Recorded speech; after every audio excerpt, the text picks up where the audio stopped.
Assalamualaikum warahmatullahi wabarakatuh. Hello guys, kembali lagi di channel saya. Di video kali ini, saya akan membahas materi yang berjudul Sejarah Perkembangan Perwakafan di Indonesia. Tetapi sebelum itu, perkenalkan saya, M. Ikhwan Fauzi, dengan NIM 90500122047 dari jurusan Perbankan Syariah. Mari kita simak bersama-sama, selamat menonton. Pertama-tama, sejarah perkembangan wakaf di Indonesia. Sejarah perkembangan wakaf di Indonesia sejalan dengan penyebaran Islam di seluruh wilayah Nusantara. Di samping melakukan dakwah Islam, para ulama juga mengajarkan wakaf pada umat. Kebutuhan akan tempat beribadah, seperti masjid, surau, mendorong umat Islam untuk menyerahkan tanahnya sebagai wakaf. Ajaran wakaf di bumi Nusantara terus berkembang terbukti dengan banyaknya masjid-masjid bersejarah yang dibangun di atas tanah wakaf.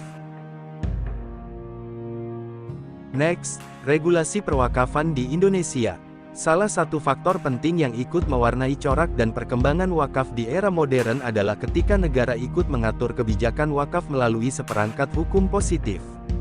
Dalam proses perumusan kebijakan tersebut, ditentukan oleh bagaimana penguasa melihat potensi maupun organisasi wakaf, baik dalam kerangka kepentingannya, maupun kepentingan umat Islam pada umumnya.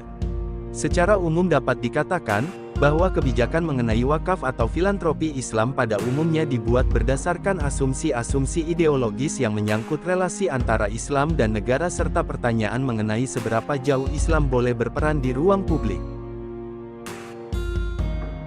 Selanjutnya pengelolaan wakaf uang pada Tabung Wakaf Indonesia atau TWD.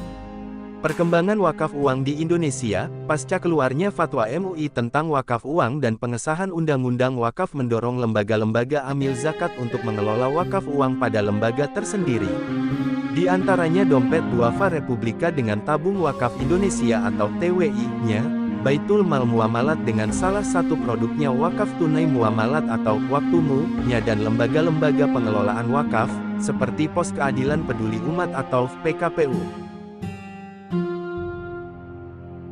Kemudian, pengelolaan wakaf uang pada Baitul Mal Muamalat atau BMM.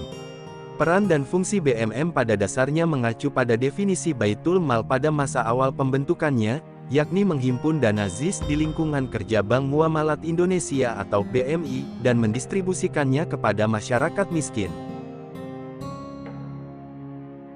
Dan yang terakhir, pengelolaan wakaf produktif di Pondok Modern Darussalam Gontor.